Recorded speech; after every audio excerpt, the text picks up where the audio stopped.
Sejam todos bem-vindos a esta aula onde nós falaremos sobre os microcontroladores da Microchip, especialmente sobre os PICs da série DC6F87X. Nós vamos tratar nesta videoaula basicamente sobre as características gerais destes microcontroladores. Vamos falar sobre os microcontroladores desta série. Vamos falar sobre a arquitetura desta série, como está feita a organização da memória, quais são os sets de instruções que nós temos disponíveis nessa série e um rápido e breve resumo do que a gente viu nesta videoaula. Bom, quais são as características gerais? Basicamente, ele é um processador de arquitetura RISC, tem 35 instruções. Instruções de um ciclo de simples duração. Isto quer dizer que cada instrução tomará o tempo correspondente a 4 ciclos do cristal externo ligado ao microcontrolador. A velocidade máxima de operação é de 20 MHz. Esse microcontrolador possui memórias flash, RAM e EEPROM. Suporta até 14 fontes de interrupção. Ele tem watchdog timer e também tem proteção do código programado. Que periféricos, os principais periféricos que nós podemos observar nessa família? Estes microcontroladores têm timers de 8 bits, assim como também tem timers de 16 bits. Um timer de 16 bits. Ele tem comparadores, onde você pode configurar os PWMs com 16 bits de resolução. Temos conversores analógicos digitais de 10 bits de resolução. Temos disponível também a porta SPI, porta serial síncrona para a conexão de periféricos escravos. Temos finalmente o SART, para você poder comunicar com qualquer outro dispositivo. Esse SART, utilizando um conversor, pode virar um RS-232, usado para comunicar com diferentes dispositivos no meio industrial. E finalmente temos uma porta paralela escrava de 8 bits. Esta família está composta basicamente pelos microcontroladores mostrados aqui nessa transparência. O PIC DC6F873, o PIC DC6F874, o DC6F876 e o DC6F877, que será o PIC que nós trabalharemos neste curso. Então a frequência de operação já tinha sido falado, e 20 MHz como máximo para todos esses microcontroladores. A memória flash utilizada ou disponível nesses microcontroladores são de 4 KB para os dois primeiros e 8 KB para os outros, considerando que são espaços de 14 bits. Ok? Então, são 8.000 espaços de 14 bits para o nosso caso. Memória para dados. De ASSI são esse tipo de memória, já são bytes, 8 bits, sendo que os dois primeiros nós temos 192 bytes de espaço e nos dois subsequentes nós teremos 368 bytes de espaço. Também temos a memória EEPROM, Da mesma forma, são 128 bytes para os dois primeiros e o dobro para o segundo. Fontes de interrupção, são 13 e 14. O nosso 14 fontes de interrupção. Portas de entrada e saída. O PIC 873 e 876 são PICs de menos pinos, então eles têm só 3 portas. Já os PICs 874 e 877 são PICs de 40 pinos e eles têm 5 portas. Timers e contadores. Temos 3 temporizadores para todos esses microcontroladores. Portas PWM ou comparadores, 2 portas para todas elas. Comunicação serial. Só temos um USART para todos esses PICs dessa família. Comunicação paralela, né? Os PICs que não têm, né, a porta D, basicamente não terão porta paralela. Os outros, sim. Conversor analógico digital. Os PICs com menor pinos terão 5 canais de entrada e os PICs de 40 pinos têm 8 canais de entrada. Set de instruções. Todos os microcontroladores têm desta família 35 instruções. Bom, essa aqui é a arquitetura geral destes microcontroladores. Estão compostas, né? No caso, a gente pegou o PIC 16F877A. Ela está composta aqui por 5 portas, né? Então, a porta A tem 6 bits, 6 pinos físicos, mas de forma lógica ela terá 8 bits. A porta B já tem 8 pinos físicos, né? E todos eles basicamente têm os 8 bits lógicos. A porta C, 8 pinos físicos, porta D, 8 pinos físicos, porta E, 3 pinos físicos. Como a gente mencionou, este microcontrolador, o PIC 16F877, terá 3 temporizadores, o timer 0, timer 1 e timer 2, assim como memória EEPROM, perfeito, comparadores 1 e 2, que são usados como PWM também, que serão estudados no curso avançado de microcontroladores. Teremos o meio de comunicação ECPI I2C e também o USART, assim como conversores analógicos digitais e, finalmente, a porta paralela, né? São todos, né, os periféricos que nós temos.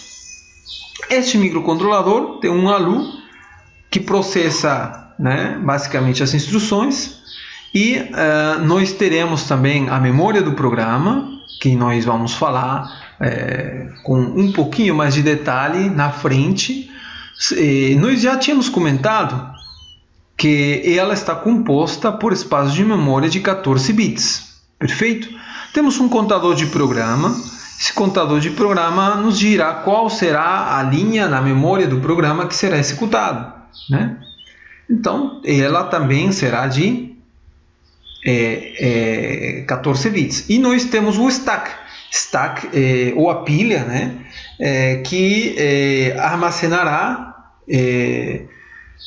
8 endereços, né, nessa pilha, que serão os endereços de retorno. Especificamente, quando você utiliza a função call ou você utiliza a função go, né, que são funções assembler, perfeito? Mas quando você utiliza uma linguagem de alto nível como é o C, né, o compilador fará uso automaticamente dessa pilha, né, para endereçamento, né, da sequência de execução do programa. Aqui nós temos a memória RAM, tá? Temos o decodificador de instruções e uma unidade que tem várias características, como são reset, inicialização, watchdog timer, o debug e algumas outras. Nós veremos com alguns detalhes alguns desses pontos para nós entender, né, um pouquinho mais sobre a arquitetura dos microcontroladores. Bom, aqui nós estamos observando o microcontrolador. Fisicamente ele tem 40 pinos, perfeito? Então, são 6 pinos físicos da porta A, que está aqui de cor vermelha, né? Então, elas são a porta A. Temos 3 pinos da porta E, que está aqui de roxo, a porta E. E temos 8 pinos da porta C. 4 deste lado e 4 do outro lado, né? Temos também pinos de alimentação, que é o BDD, BSS, e temos os pinos, né, para colocar o clock externo, né? o sinal, o microcontrolador precisa de um sinal pulsante para ele poder funcionar. E esse sinal, né, esse circuito que vai gerar esse sinal vai ser ligado aqui, nesses pinos, no 13 e no 14. O pino 32 e 31 é utilizado basicamente para alimentação, assim como o 11 e o 12. Isto quer dizer que o 11 e o 32 estão curto-circuitados, assim como também o 12 e o 31. O Master Clear é utilizado para o reset, né, do microcontrolador. Cada vez que este pino tenha como tensão de referência 0, então ele fará um reset e reiniciará a execução do microcontrolador. Ele deve estar sempre com tensão de alimentação para ele poder funcionar corretamente, que são os 5 volts, com os que trabalha este microcontrolador. Então, em resumo, nós teremos essas 5 portas, porta A, B, C, D e E. Não necessariamente cada porta fisicamente terá 8 pinos, mas logicamente ele terá sim 8 bits, perfeito?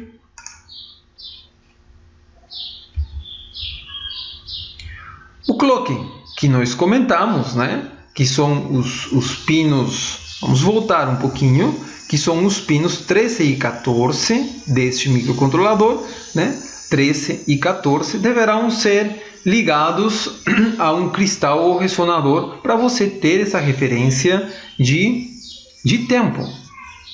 Então, no caso aqui temos um cristal, né?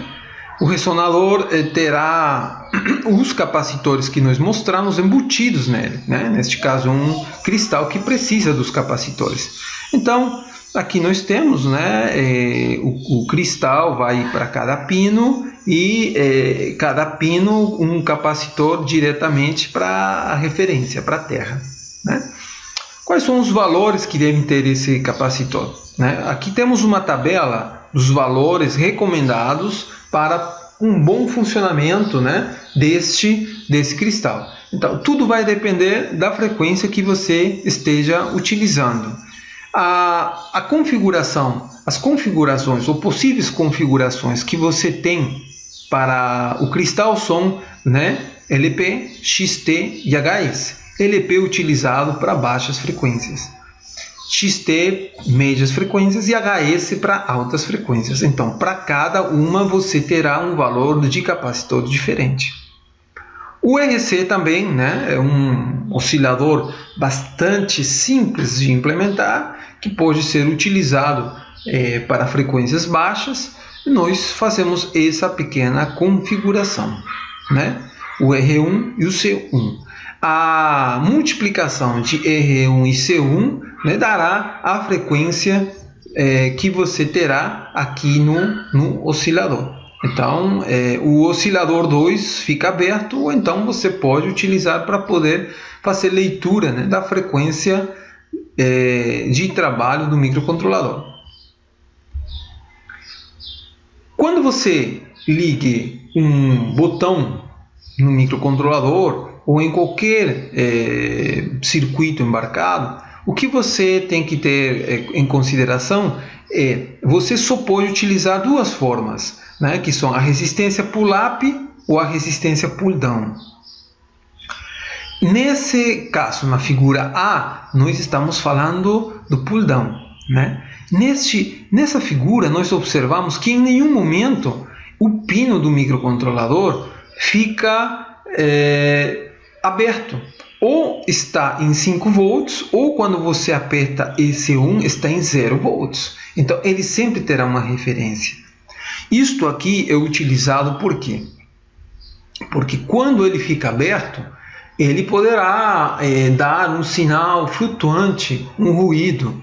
Então, isso não é interessante. Já neste caso, né, não, ele tem sempre 5 volts ou 0 volts. Mas, no momento, no transitório, né, da mudança de estado do botão, você realmente poderá ter, né, um ruído aqui presente, né? Isso você poderá acertar fisicamente com um capacitor, colocando um capacitor, ou então fazendo uma lógica anti-debus né, num microcontrolador. Então, o pull-up você está, né, quando você aperta, você leva para 0. E o pull-down, quando você aperta, você leva para 5 volts. A escolha desses dois dependerá, né, das características do seu programa. Outra questão interessante que a gente deve de lembrar é quais são os tipos de portas digitais. Bom, em eletrônica nós teremos basicamente esses dois tipos, o TTL e o Smith Trigger, né, ou ECT. Então, a característica básica do TTL é a seguinte, que você considera para o microcontrolador 0 ou 1. Não existe 2.5 volts, 3, não. Quando é uma entrada digital, é 0 ou 1. É verdadeiro ou é falso. Mas, fisicamente, isso às vezes não é verdade.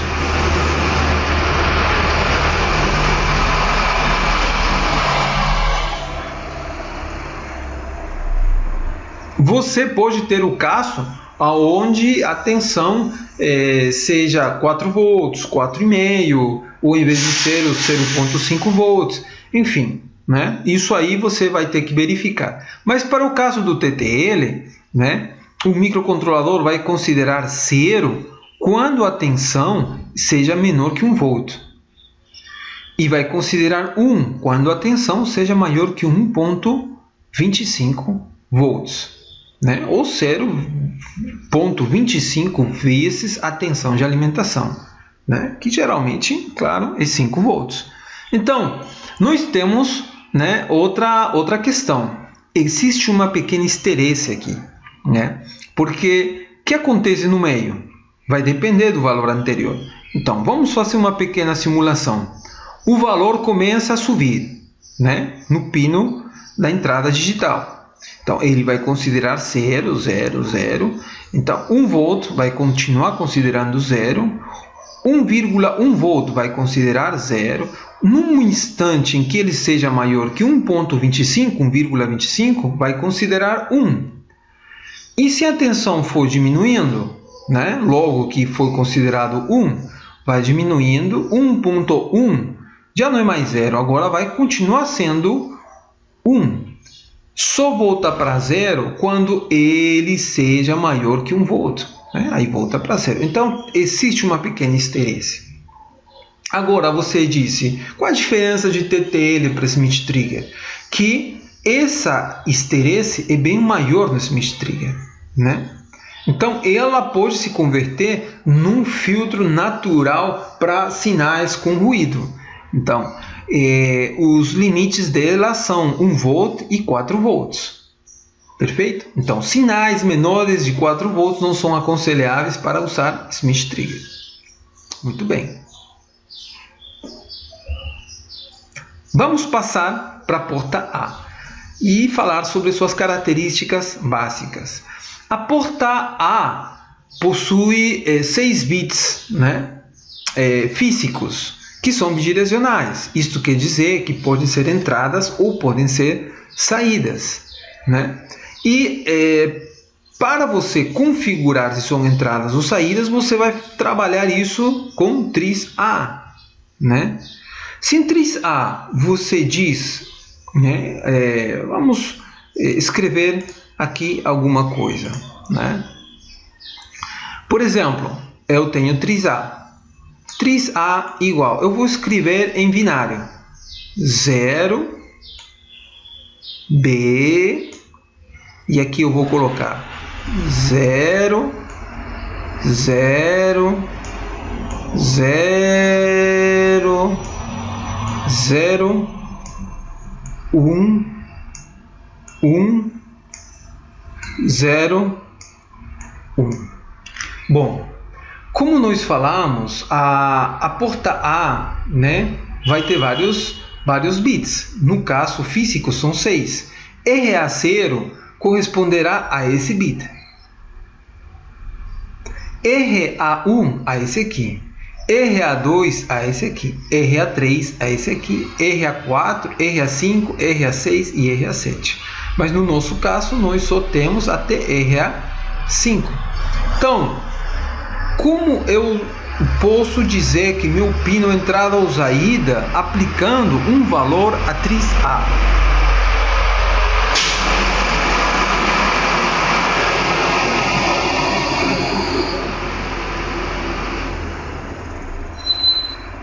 Basicamente, se eu coloco o valor 1, né, aqui em triz A, então eu estou dizendo que meu RA0, meu pino RA0 é entrada. Se eu coloco 0, eu estou dizendo que ele é saída. Então, 1 é entrada e 0 é saída. Perfeito? E quem é RA0? Se eu volto, né, para o desenho do microcontrolador, eu posso observar que RA0 é o pino 2, né? Então, o pino 2, né, no meu caso, como a gente tinha falado, né, vamos fazer aqui que fica mais fácil, ó. Então, triz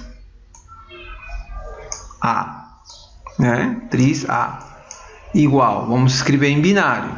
Perfeito? Eu tenho uma certa dificuldade aqui, mas eu acho que vai dar para entender. 0B, aqui 0, 0, 0, 0, 1, 1, 0, 1. Então, 1, né, corresponde a quem? A RA0. Esse aqui corresponde a que bit? Ao bit 1 da porta A, também chamado RA1. Esse aqui corresponde a quem? Corresponde a RA2. Então, esse aqui vai ser RA0, né? Agora eu pergunto para vocês, RA0 entrada ou saída? E não parece com input? Né? Então, eu sempre faço essa relação para poder lembrar, né? Para poder lembrar que o Q1, que o Q0. E 0 não vem da palavra output, ou parece, né? Com a primeira letra dessa palavra, output. Então, o 1 identifica se meu pino é entrada, né? E o 0 se ele é saída. Então, RA0 para essa configuração é entrada. RA1 para essa configuração ele é saída. RA2 é entrada. RA3 é saída.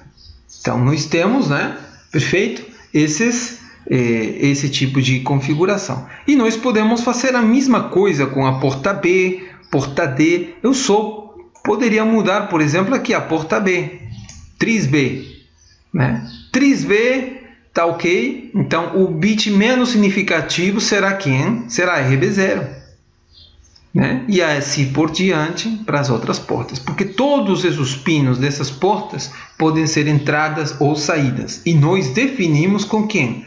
Com triz A, com triz B, com triz C, com triz E e com triz D. Perfeito? Então vamos lá continuar nossa aula.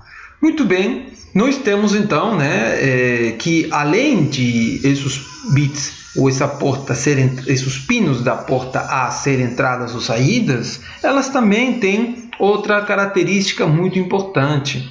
Elas podem ser entradas analógicas. Basicamente, os pinos RA0, RA1, RA2, RA3 e RA5. Então, nós temos aqui, ó, quantos canais? 5 canais. Todos os pinos da porta A, com exceção de RA4. Porque RA4, tá certo? Vai ser utilizado, né? Pode ser utilizado como um timer ou para contar, né? Você tem essas características. Então, a porta A, em resumo, tem 6 bits, que são bidirecionais, podem ser entradas ou saídas, configuradas com quem? Com triz A. E quem te diz qual o valor dessa porta, né? Desses pinos? Ela vai estar disponível no registro porta A. Então, o registro porta A, o valor dele vai te dizer em que situação está. se está em 1, se está em 0. Ou também, se você quiser atualizar esse valor, você pode atualizar utilizando, né, a porta A. Ele então é de escrita e de leitura. Perfeito? Vamos lá. Além disso, nós temos 5 canais analógicos. Vamos lá, vamos que vamos.